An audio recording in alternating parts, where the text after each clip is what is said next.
Hello, everyone. Welcome to this edition of Let's Talk Mediterranean, the Mediterranean Seminars occasional podcast.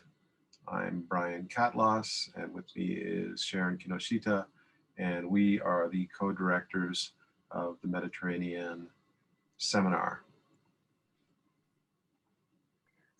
So it's our pleasure today to welcome Joseph John Viscomi, who is the author of a recent article of the month.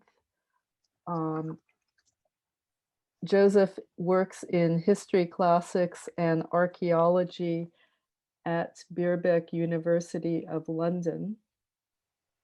And the title of the article, which won unanimous acclaim among our reviewers, is Pontremoli's Cry, Personhood, Scale, and History in the Eastern Mediterranean. So, Joseph, I wonder if you could start by telling us a little bit about yourself, your academic interests, and maybe your kind of career trajectory, intellectual biography. Sure. First, thank you, Brian and Sharon, for inviting me to do this. It's a real pleasure to be on this side. I think I've been watching the Mediterranean Seminar develop for years. As I was saying before to Brian, I actually applied to graduate schools in the early 2000s with the idea of working on somehow a topic that evoked, on one hand, Mediterranean imaginaries, but also something that looked at the more concrete links between north and south shores of the sea. And I had been, this to say that I had just finished a master's degree in anthropology and sociology at the American University in Cairo. And I moved from that to a PhD in anthropology and history at University of Michigan. And it was really, and I think readers of the article probably can tell that anthropology and history is very much, aside from the fact that it's published in history and anthropology, but it's really the intersection of those disciplines is where I find the most productive space to explore questions about the modern and contemporary Mediterranean. So I developed this project over the course of many years at the University of Michigan, and I was grateful to have research funding. I spent a good year in Italy, a year in Egypt, another year between both places. And then when I was in my writing up phase, I was, in fact, when this article was first written, I was a Rome Prize Fellow at the American Academy in Rome. After finishing the PhD, I then moved on to NYU's Center for European and Mediterranean Studies. And it's from there that I ended up here in London at Birkbeck, where I'm in, I think, what is a very fruitful and interesting department where we're really encouraged to embrace these kinds of interdisciplinary trajectories. And one of the things that's really nice about the UK system is that there's not as much pressure to publish specifically within your field, but rather to have works that are reaching a wider audience or crossing disciplinary boundaries. So I think that's kind of traces my intellectual biography. I'm quite young, let's say, in the field. So I'm currently working on a book that's very much related to this work, and it stems from my dissertation project that's tentatively called Uncertain Futures, Italian Migration Community and Decolonization in the Mediterranean.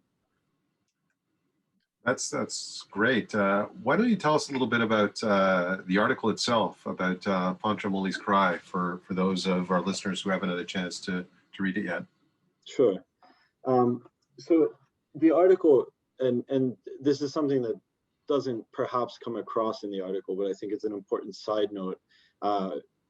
This is one of those projects that happens when you're in the field, when you're doing research, and you stumble upon something and you don't quite know how to make sense of it. And it didn't really fit within what I had envisioned of writing for my dissertation project. So I found this this archive at the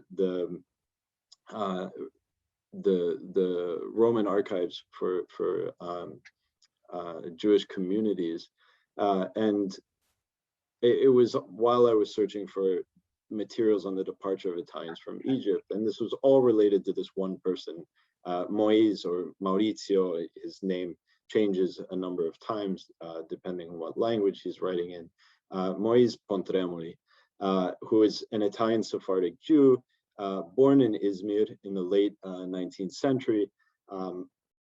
His family moves to Alexandria when he's quite young, in around 1911, 1912. He spends most of his life in and around Alexandria, Egypt, and then to Rome in the 1960s. And one of the things that's really fascinating about his story, and what I elaborate in this article, is his interconnections, with a variety of kind of imperial and post-imperial processes in the Eastern Mediterranean. So he comes, his family comes to Alexandria specifically during the Italian-Turkish War, and he stays in Alexandria. He ends up developing this desert land in a quite radical way. In fact, he accomplishes something that the British authorities were unable to accomplish in that same area, which is to irrigate and farm desert land. And I can talk maybe more about that later. But all of this kind of ends tragically for him in that his land is occupied during the Second World War, and then during the nationalizations of the 1950s and 60s. And he ends up fighting this long legal case against, on one hand, the Egyptian authorities and the Egyptian sequestrate that was responsible for sequestering and appropriating his land, but also against the Italian authorities for not representing him as an Italian citizen in Egypt. And that, to me, was kind of the more interesting thread of the story, in fact, was this long case that he pursued against the Italian diplomats and against the Italian authorities. So here's this figure that's an Italian Sephardic Jew that recalls this much longer narrative of displacement and migration in the Mediterranean, not just the Eastern Mediterranean, of course. The end of the Ottoman Empire, the slow process of decolonization in Egypt, and then let's say the slow process and the fast process of the 1950s and 1960s, and also this tale of Italian imperialism and the connection between the Italian nation empire. All of this stuff came together through this story of this one individual and this one archive in a way that I had not really found anywhere else. In fact, the project Uncertain Futures, it deals with lots of fragments of information, and I use, in fact, there I use more diplomatic sources, I think, as a means of trying to thread together a broader narrative.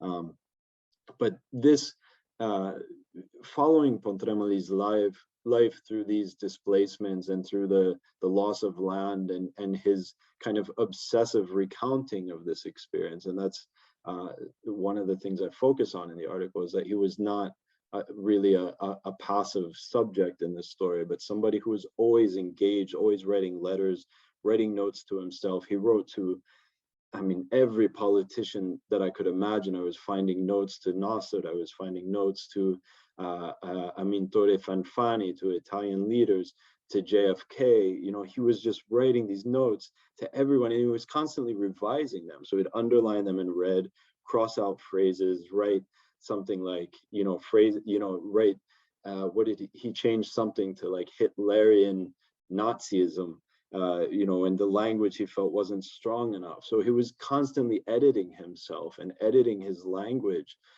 in such a way that I thought was also very interesting to think about the changes in the Eastern Mediterranean itself. For initially, this is very technical, and then after 1956, he adopts this a language that reflects much more, I think, the Mediterranean that we think about today, the kind of Cold War Cold War Mediterranean in which Israel is a powerful force in the Eastern Mediterranean, and changes very much the narrative and the dynamics between North and South, and say North, South, and East. So Pontremoli becomes kind of a muse for this story that I think is about much more than him. And in fact, there's another thread to the story, which is that it's actually not about Pontremoli at all. He's just the argument I think that's in there about personhood is that we tend to see these as exceptional figures and individuals whose lives are interesting in the context of something larger. But for me, I thought it was really interesting how his personhood is actually almost irrelevant in this story, because it seems to be constantly reconstructed through these broader historical processes. And that kind of methodological dynamic is what I really wanted to get at in this piece.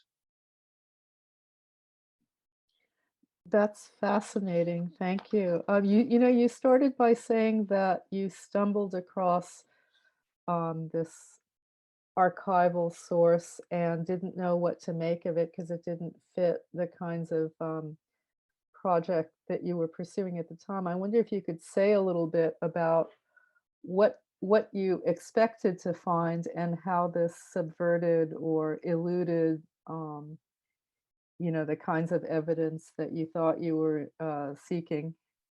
Sure.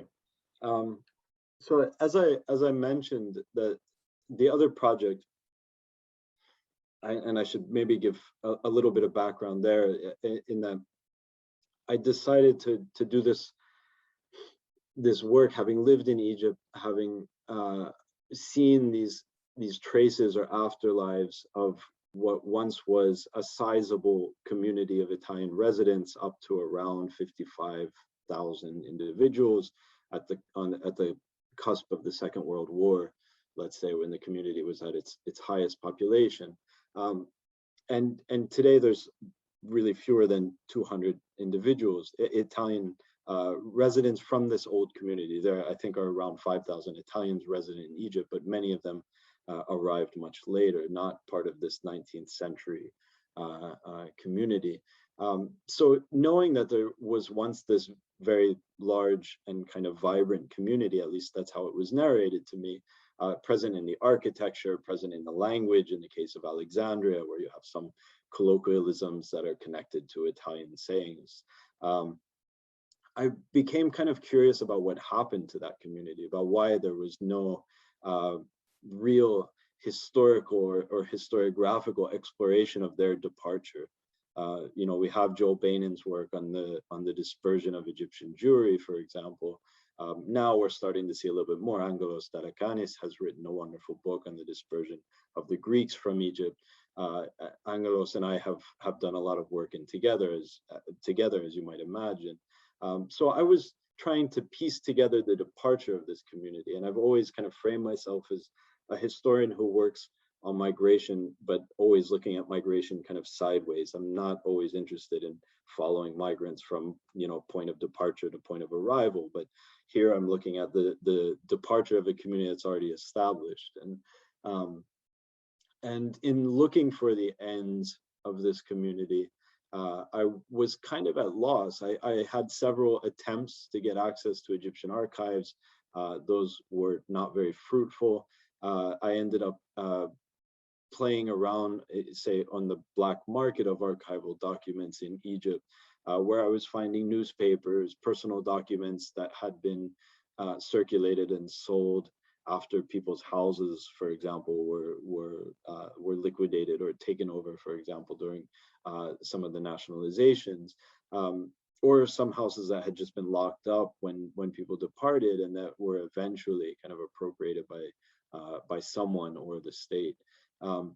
And in Italy, I was going back through newspaper articles and diplomatic archives and smaller organizations in order to just kind of understand, on one hand, the state of the community just before this massive departure, which I would say happens after the Second World War, but happens in some sense much earlier. And I have an article in the Journal of Modern History in which I talk about how we can understand repatriation already from 1919 as being kind of a formative discourse in this community, and thus shaping their sense of the future itself. So while we look at departure as materially connected to the processes of the post-war Mediterranean, I think that there's a lot of evidence that points to a sense of departure, kind of a sense of imminent departure already during the interwar period. So putting this together, I was looking at a lot of traces and fragments, and I was very fortunate to have access to the Italian consular archives in Alexandria, where I was kind of just going through names of former residents, and I would pull out their files, and most of the time it was nothing. It was simple documents that you fill out to renew your passport or something like that. But I was also finding letters and bits and pieces of lives and addresses. And so on one trip back to Rome, I had found that there was, and probably just through doing keyword searches. So this is a point to graduate students: always do those keyword searches, because you will find something you don't expect to find. And I found that at the Unione Comunità Italiane, Unione Comunità Ebraiche Italiane, they had this collection of documents on this person, Moise Pontremoli, that were left by his daughter, that were pertaining to, in theory, just his legal case against the Italian consulate that he had left with another Italian from Egypt, and it was a mess. I don't know how else to say. It was uncatalogued. No one had looked at it. No one had really been interested in it. And the archivist, she kind of was telling me that, yeah, it's really sad what happened to them. They suffered a lot. And I'm flipping through, having done a year and a half or so of research, I'm flipping through these documents, just blown away at actually the material that's there, that these very intimate story of a person and his connection to this land, and his connection also to things like fascism or Italian nationalism. And so while I didn't have that kind of complete story anywhere else, I was only able to understand it through all that other work that I had done. And I have these kinds of fantasies, and I have spoken with an editor about this, about actually expanding the Pontremoli's Cry into a short micro-historical work. And I think that there's a lot there that could be done. There are a couple of threads, maybe I can expand on them later, that come out of that work. But in that sense, it's really in contrast. In the other work, I was looking at what's happening to this community over say the 1930s until the 1960s, which I kind of would frame as the period of departure. And here I had really this complete story of one person that, like I said, they're very much in dialogue with one another, but they're also distinct projects. So another book I'm reading, a non-academic book, is actually the Autobiography of Sylvain, who is the guitarist, one of the guitarists of the New York Dolls. And he, in fact, came from an Egyptian Jewish family that left Egypt precisely at this turning point in the late 50s and 1960s. And that book and your article got me thinking about national identity. And most of the people in our group in the Mediterranean seminar, we tend to be pretty heavily weighted towards the pre-modern. And really a lot of the work that we do is sort of a corrective to the sort of national paradigms that have come to dominate, the historical narratives. And, we think of nationalism, I suppose, at least I do, as a 19th century phenomenon. But it really seems to me that it wasn't until the mid-20th century, I guess, with the definitive decline of the imperial structures after the Second World War and the anti-colonialism movements, and of course, Zionism and the creation of the State of Israel, that the ground really seems to shift in the Mediterranean. Can you say something about that, to the extent that you're familiar with the early period too, but how nationalism complicates or transforms Mediterranean identities and the sort of discontents and tensions that this leads to? That's a really great question, and it's I'd say it's really at the heart of a lot of the work that I'm doing. Now, as I mentioned, Pontremoli's cry is kind of a dig into some methodological questions, and I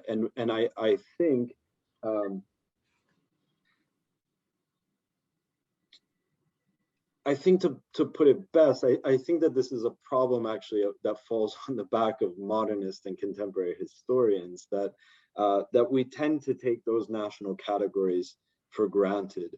And in the book, one of the things that I'm actually arguing is that despite the prevalence of the nation state and the nationalist paradigm, we cannot lose that complexity of the early modern Mediterranean, because it figures into a lot of what's happening in the unfolding of the colonial sea. If we look at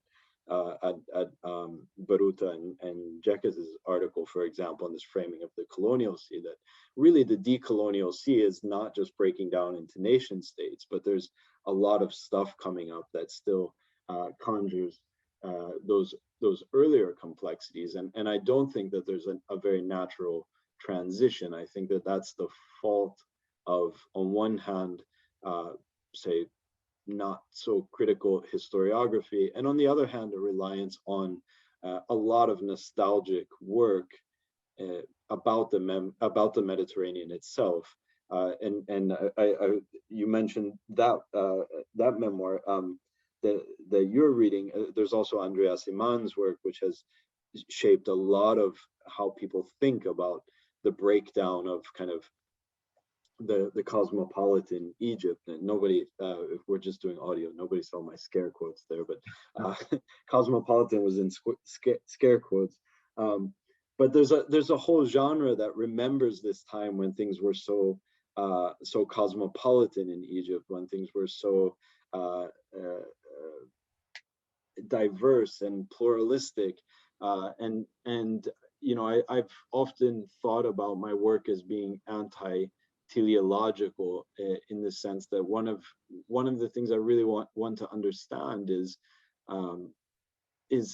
how those worlds on one hand were responsible for their own crumbling, and on the other hand how they end up shaping the politics that come afterwards, because we tend to see this as linked to the emergence of the nation state. But I think that there's also some very important linkages to these early modern regimes. For example, in the Egyptian case, which is very particular, the capitulations, the Ottoman era capitulations, are still active until 1937. Now, that's later than anywhere else in the Mediterranean, much later in some cases. And what that does is it effectively creates a situation in which the fascist regime from Rome can extend itself over the population of Italian citizens and residents that are living in Egypt in a way that it can do more. It can do so more completely than it can in Rome, for example, because there's so many Italians in Rome, and there's so many spots where one could potentially find some kind of corner to be subversive. In Alexandria, in Cairo, that doesn't quite happen. In fact, I've dug and dug and dug to try and figure out where the anti-fascists are hiding. And there aren't that many, and there seems to be a broader sense of consensus. And this is also one of the problems that I've had also in people's kind of interpretation of my work. And they say, well, we know that the Mediterranean was so diverse. We know that there was this cosmopolitanism. How could it be that people were so committed to this nationalist project? And that's where I started to think about these questions of the kind of unraveling of the colonial sea, and that, well, there's also an awareness that the systems that have propped up this community are part of a broader imperial system that goes back to I think the 13th century, if we're looking at the capitulations, and that its time had come to an end effectively by the 1950s. And where are people looking in the interwar period? They're looking to the state as a potential relief for that sense of imminent ending to the possibility of a community. So all that, that's a very long-winded way of saying, I think that what's important is that we understand the way the early modern processes continue to shape the modern and contemporary Mediterranean. And that's, I think, something that modernists and contemporary historians have been very hesitant to do or to accept. Two little follow-up questions before I give the mic back to Sharon. And one is, do you have the sense that some people were taken by surprise by this sudden change in conditions, that seems that their expectations of the way this Mediterranean world should function were suddenly undermined, or they found themselves playing in a completely different field quite by surprise and unexpectedly. And the other question I had, it's not really a question, more of a comment. I guess I was surprised that at the end of the story, Pontremoli went back to Italy. And I would have thought that after his experiences in Egypt, the natural trajectory might be towards Israel. And what does that say about how he saw himself? Yeah, those are both very interesting and very complicated questions, I think.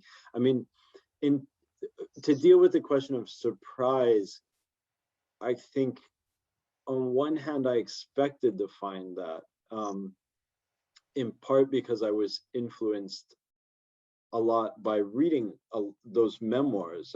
There's also Lucette Lagnado has the man in the white sharkskin suit.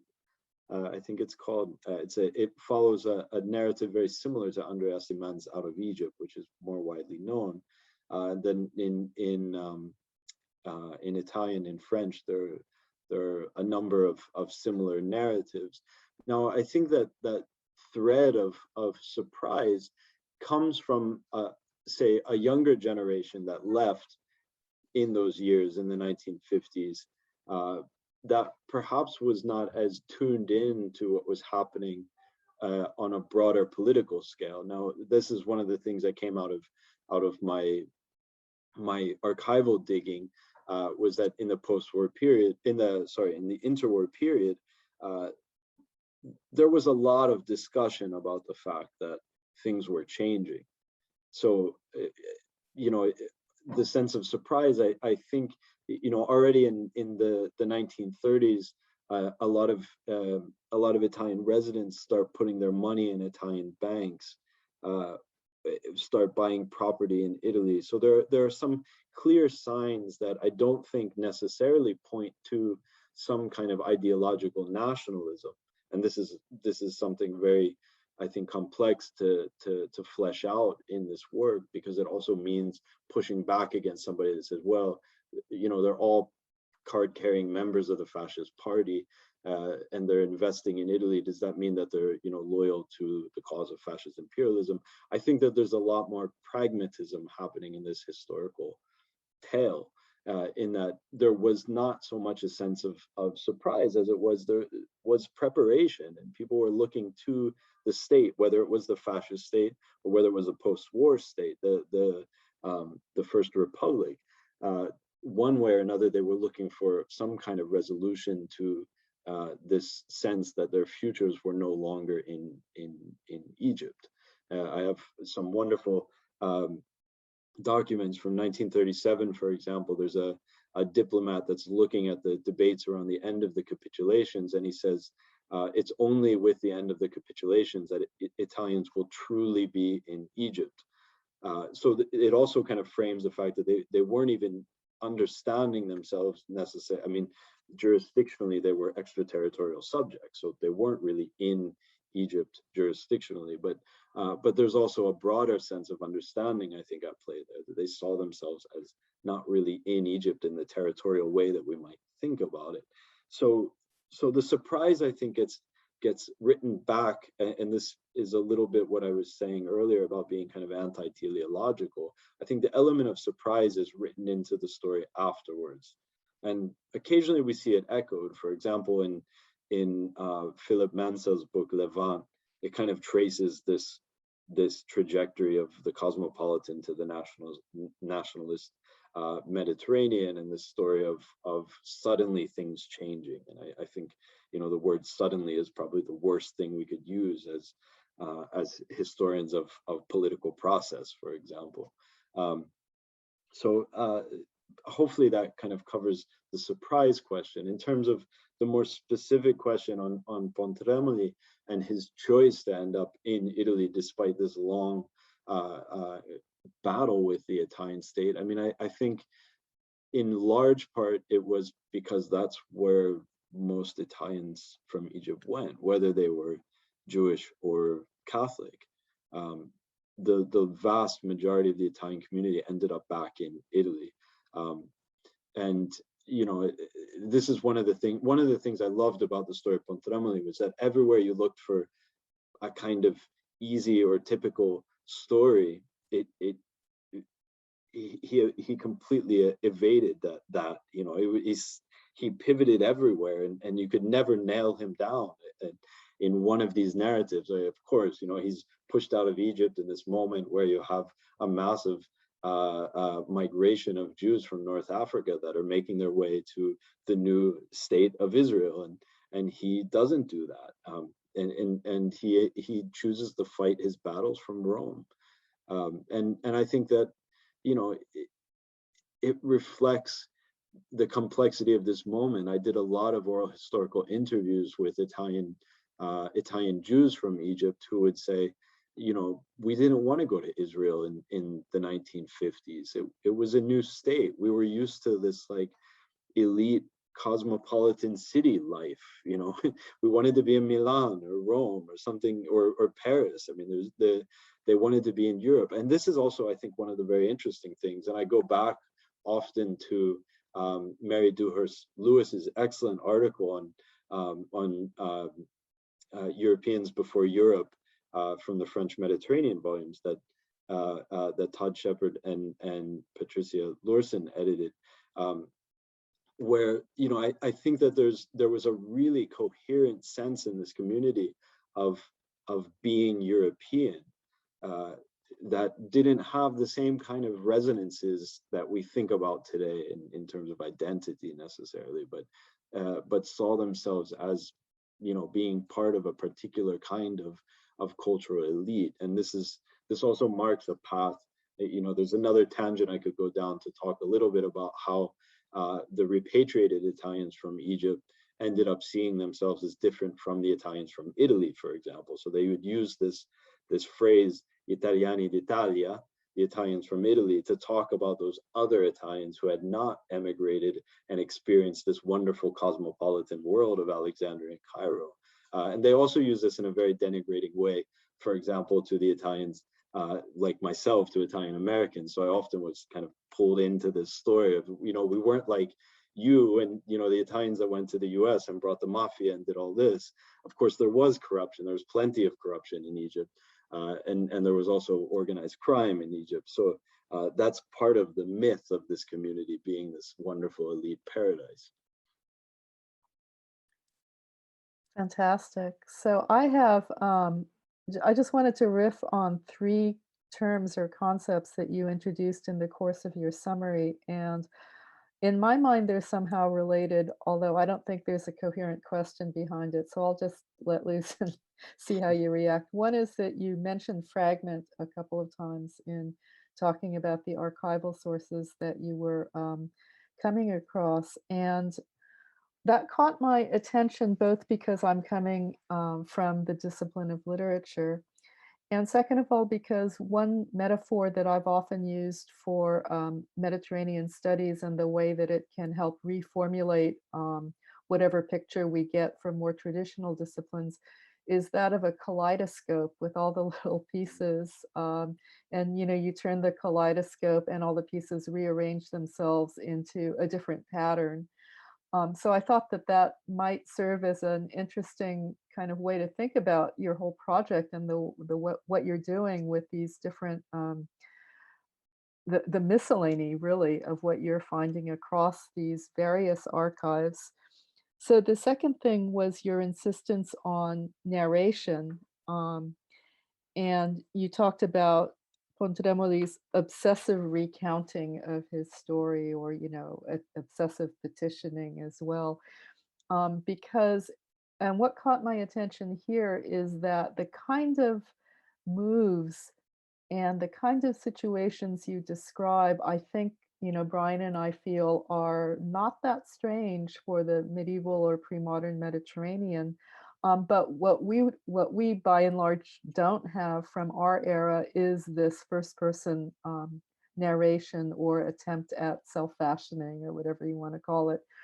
So this extraordinary opportunity that you have from being able to hear Pontremoli's voice in the first person is just kind of mind-blowing to me. And this brings me around to what was clearly a key point in your thinking and what you called your methodological ruminations, is your emphasis on personhood, because I I wasn't quite sure what you meant by that, and I was kind of feeling that um, your default definition of personhood, doubtlessly coming from the fields that you work in, didn't necessarily jibe with mine. So I wanted to hear you say a little bit more about the methodological or theoretical quandary around personhood that the Pontremoli case raised for you. Sure, thanks. Those are great, and I think kind of deeply interconnected questions or observations. I'll start with the last one because I think that will help me work towards the others. I think to put it in simplest terms, for me, personhood and drawing off or drawing from a kind of vast anthropological literature, personhood was about specifically the way in which Pontremoli, as an individual, situated himself within these wider cultural or socio-historical worlds. And again, to employ words like that, I think I'm making specific reference to the way a lot of anthropologists think about a world being this kind of framework of starting with the perception of an individual, of a community, a collective or shared perception as well, I think is completely relevant. It's not all about the individual per se. So for me, personhood was this thing that, that Pontremoli as an individual was using constantly to understand himself, but also to situate himself. So he was using it, for example, to situate himself in relation to, the Italian diplomats by saying, I fought, in the First World War for, the cause of Italy. I deserve these rights as a citizen. And I draw a lot on Wagner and Strathern's work, that this understanding of personhood being either fractal or partial, which I think speaks a little bit to this idea of the kaleidoscope that Marilyn Strathern talks about partial selves as being this kind of thing that you could trace kind of kinship in a variety of ways. And we are kind of parts of, we can't really articulate ourselves without drawing from these broader networks. And I'm not looking at kinship in this case. I'm seeing this as something that actually has to do with history. And thus it's this kind of rabbit hole I fell into, I think, with Pontremoli, where I kept asking myself, does he as an individual matter in this story? Or is it the way that he's channeling all of these things, right? And that for me was a much more productive way. I think I would push this further and say that I don't really believe in the self, and I think that there's something very important here that I was a case an argument that I was trying to make here, that we really have to look and think about the way we, particularly modernists, understand individuals moving in space and time, because we tend to accept this idea that we have coherent selves and that they're individuals and that they're expressing things either for opportunistic or because of identitarian reasons. And I wanted to really collapse all of that and say, well, what if we say none of that matters? And this is where Pontremoli actually complicates everything, because if we say none of that matters, and if we look at his trajectory, he ends up really throwing a twist in every story that we think about the contemporary Mediterranean, about the modern Mediterranean.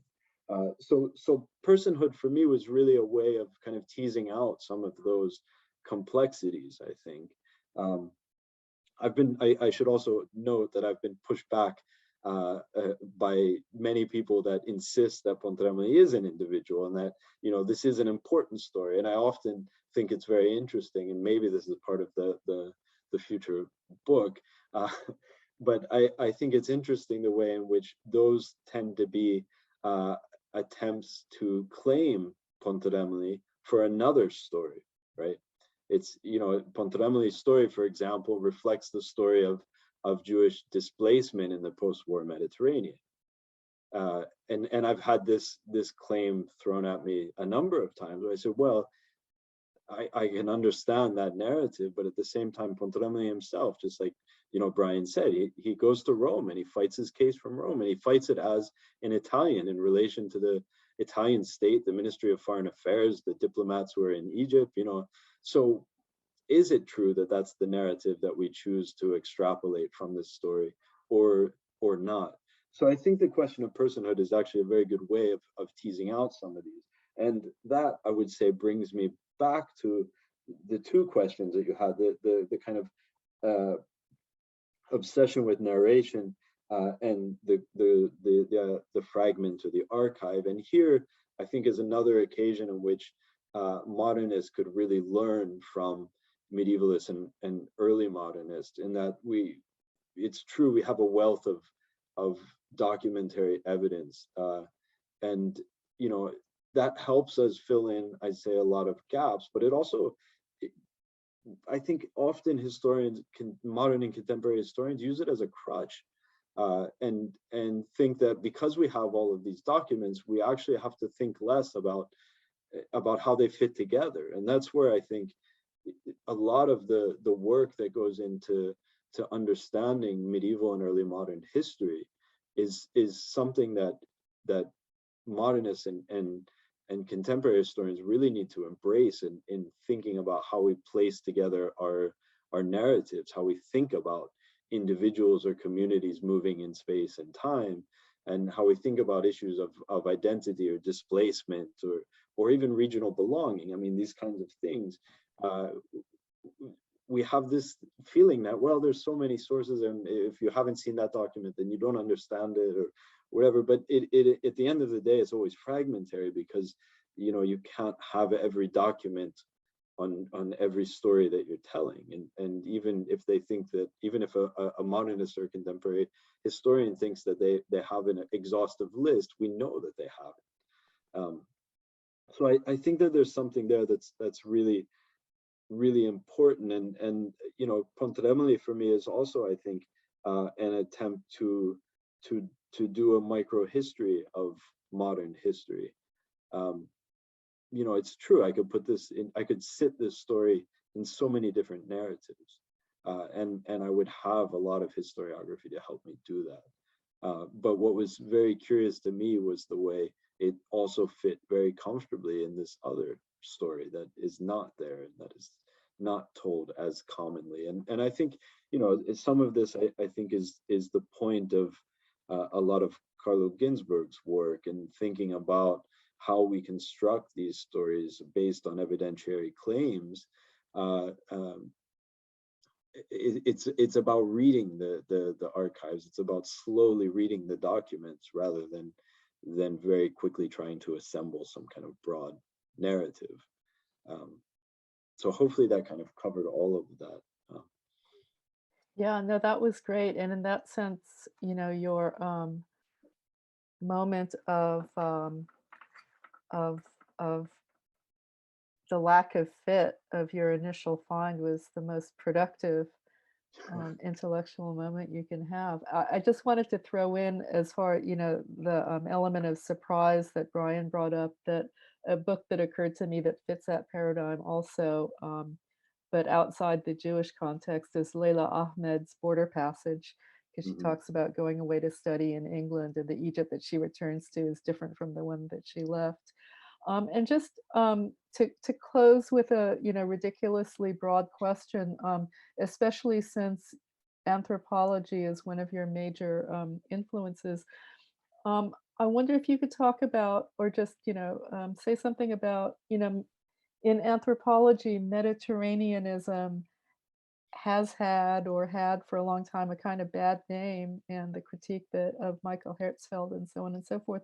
But on the other hand, there's this, what you identified, the nostalgia for the cosmopolitan Mediterranean of Asiman and so many other writers. So how are you negotiating among those, or are they things that you are addressing explicitly, or just implicitly, and letting your letting the case study speak for you?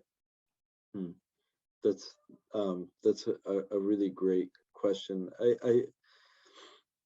This is something that I've really struggled with, I think, because the project is based mostly on archival materials, and as I mentioned, kind of extra archival documents, but documents from the period. But at the same time, I did around 120 oral historical interviews, and I've gone back and forth over the years about how to place these things in dialogue with one another, and I feel that I'm kind of very strongly opposed still to this idea that I could put them in the same chapter. For me, what seems most problematic is to take these oral histories that I conducted in 2013 to 2016, more or less, and to put them in dialogue with documents from 1930. And this relates to this question of kind of worlds that I was mentioning before, insofar as the what's being remembered in these oral historical interviews or conversations is something other than what's being recounted in the documents from the interwar period or the 1950s or whatever.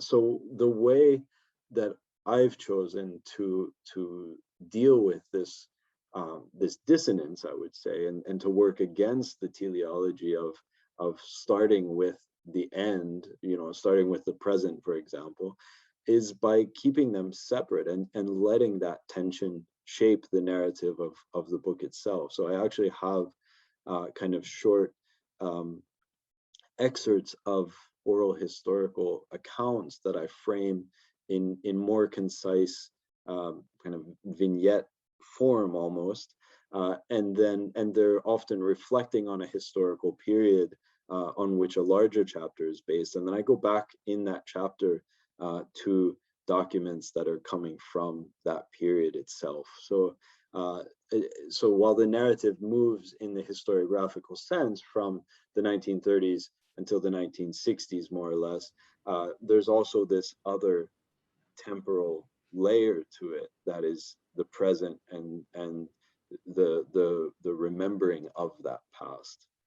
So I think there is where I find a very productive tension between a kind of anthropological approach that's reflecting on the story of the modern Mediterranean and the more historiographical complexity that is the unraveling of or the making of this kind of other decolonized Mediterranean world. You can imagine a kind of postmodern Rashomon-like book. Mhm. Well, thank you very much, Joseph. This has been fantastic. Thank you You know, both for having me. as I said, by historically, the Mediterranean seminar has been heavily weighted towards the pre-modern, and a lot of, why we got into this was to sort of dismantle some of these modern and contemporary paradigms. But we're so happy to be branching out and getting more people who work on modern and contemporary stuff, because we find we have so much to learn from work like yours, and that even the modern stuff brings, at the very least, brings into higher relief the kind of patterns and paradigms that we look at in earlier periods. So thank you very much for that. So once again, I'm Brian Catlos with Sharon Kinoshita, and we were interviewing Joseph Viscomi, whose article Pontremoli's Cry, Personhood Scale and History in the Eastern Mediterranean was the Mediterranean Seminar's March 2021 Article of the Month. Thank you again, Joseph. It was a great pleasure to talk to you, and Thank you we'll both. look forward Thank you to both. reading more.